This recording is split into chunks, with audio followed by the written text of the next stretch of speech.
Estamos de regreso en la hora literaria. Hoy me acompaña Erika Silva y conversamos sobre la Ilíada. Erika, este en tanto es un poema épico fundacional de la literatura de Occidente, han sido muchísimos los temas que los críticos y comentadores han visto acá. Como en casi toda la literatura griega, quizás el primer tema que es el destino. Sí. Muchos de estos personajes han sido destinados a morir de una u otra manera y ellos pues a pesar de que hacen algunos intentos por escapar a ese destino, el destino siempre se termina cumpliendo. Sí, lo extraño es que el destino está incluso por encima de los dioses, ni siquiera ellos lo pueden mover. Si algo está escrito que sea así y ellos pueden acceder a saber cómo va a ser su destino a través de los oráculos y todo esto, ni siquiera los dioses lo pueden modificar, ¿no? Entonces algo bien. Claro, y en el caso de Aquiles, por ejemplo, ocurre así, es decir, hay ciertas profecías previas que le han dicho no hagas tal cosa porque si lo haces va a ocurrir esto. Y en algunas instancias Aquiles no hace caso, él dice no importa, yo igual lo voy a hacer. Por ejemplo, cuando él va con el combate con Héctor, se le advierte de que no lo haga porque eso a la larga va a producir sufrimiento, pero él obstinadamente va y pelea contra Héctor. Pero resulta ser que no, que más adelante él también va a encontrar su propio final cuando Alexander o Paris le tira una flecha y lo hiere en el talón. En el famoso talón. En el famoso talón de Aquiles, que de ahí procede nuestra frase. Hay otros temas también muy importantes aquí. Uno es la cuestión del heroísmo.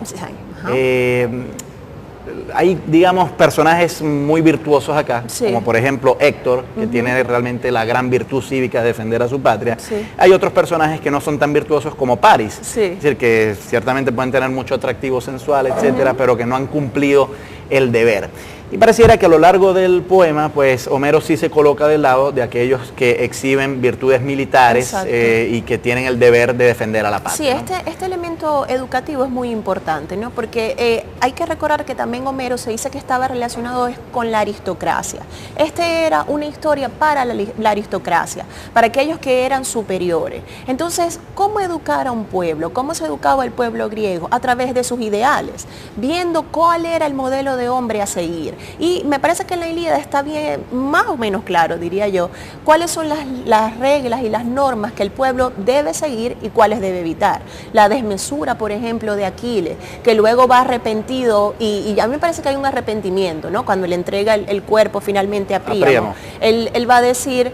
se va a entender que él nunca debió desviarse de su ideal, que era ser héroe. Y el ser héroe significa vivir un corto tiempo, pero que la posteridad siempre lo recuerde, ¿no? A través de la fama, que es un elemento muy importante. El héroe necesita reconocimiento social, ¿no? Bueno, de hecho, tan importante es la fama que Aquiles al principio no está del todo convencido de que Patroclo use sus vestiduras para ir a pelear porque le podría quitar la fama en la batalla a Aquiles, ¿no? Esa es la gran preocupación. La gran preocupación no es de que si va a haber muchos muertos o no, la gran preocupación es de que si tú haces eso me vas a quitar la fama. Sí, pero también es la idea, ¿no?, del héroe. Ahora yo me pregunto, ¿cuál sería el areteo, la virtud o el ideal de la mujer? En la Ilíada me parece que la virtud de la mujer se divide en dos cosas: en ser una mujer bella y digna de admiración física, y de ser como Helena, por supuesto, que es el ideal de mujer, y a la vez ser una buena administradora del hogar, ¿no? Una buena económica, una mujer que pueda dominar estos asuntos domésticos.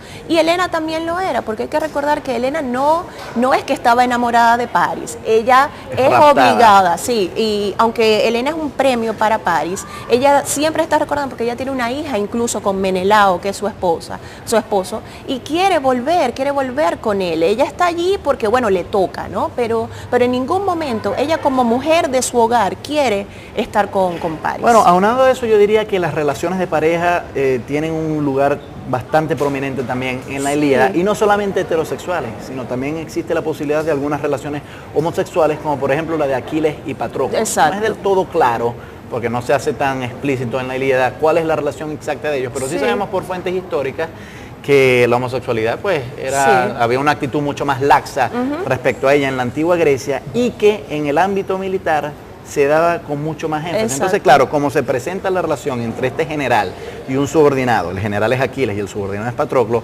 da pie a pensar de que quizás aquí Homero tenía en mente una relación fíjate homosexual. Que incluso para las versiones cinematográficas que se han hecho de la Ilíada, para resolver ese asunto de por qué Aquiles es tan apegado a Patroclo, lo han puesto como primos y no como simples amigos, ¿no? Porque daría pie a dudas a eso, ¿no? Un buen eufemismo. Hay cierta gente, y yo me incluiría entre esos, que quizás no ve con tan buenos ojos la Ilíada. Ya habíamos visto que Platón, por ejemplo, es uno de los críticos a Homero por proyectar sobre los dioses inmoralidades.